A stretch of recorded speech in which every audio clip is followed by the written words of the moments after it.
liberté à Bron devrait changer de visage dans les années à venir. Un projet que le maire LR, Jérémy Bréau, se satisfait d'enfin voir le jour et dont il nous résume les objectifs. Écoutez, déjà c'est un jour heureux, c'était une vraie attente que nous avions du côté de Bron. Moi c'était mon projet du mandat, c'était une promesse qui avait été faite au Brondillant durant la dernière campagne des municipales en 2020. L'idée c'est que c'est la plus grande place urbaine de la métropole après Bellecour. C'est un parc, vous l'avez vu derrière nous, c'est un parc relais à ciel ouvert qui est le soir, la place est totalement vide et le week-end également. Donc l'idée c'était de la réaménager, de végétaliser, de garder quand même du stationnement en l'optimisant.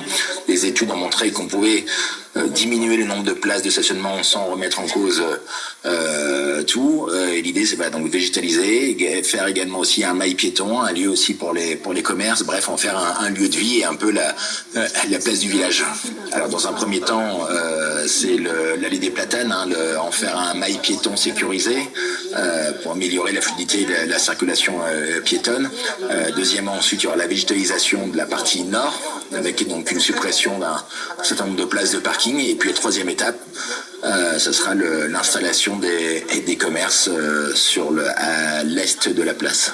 Un jour heureux, car oui, le projet aura pris 5 ans pour se concrétiser. Avant de le lancer, il a fallu s'entretenir avec les Brondillants d'une part, mais aussi avec les forains qui tiennent à marcher sur le parking 2 fois par semaine, et bien sûr la métropole, propriétaire du terrain. Jérémy Bréau.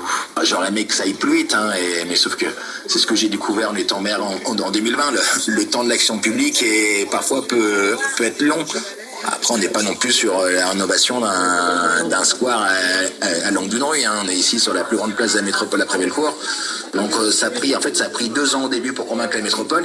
J'ai harcelé le président de la métropole ainsi que l'évêque en leur disant mais suivez-nous sur ce projet parce que c'est vraiment un projet qui va dans le sens de l'histoire. Réduction du nombre de stationnements, végétalisation, etc. Donc c'est un projet, c'est la ville qui est à l'initiative, qui est soutenue financièrement par la métropole puisque nous sommes, comme vous l'avez rappelé juste titre, sur un terrain métropole. Mais voilà, c'est un travail d'équipe. Et encore une fois, les relations de travail se sont bien passées. En bonne intelligence, puisque comme le président l'a rappelé, il trouvait que c'était une bonne idée de le faire. C'est pour ça que la métropole accompagne la ville de Bron sur ce projet-là.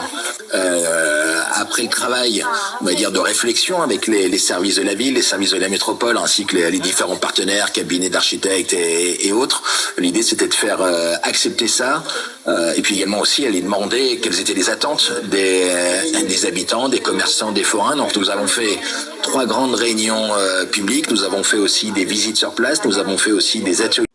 Merci Radio Pluriel.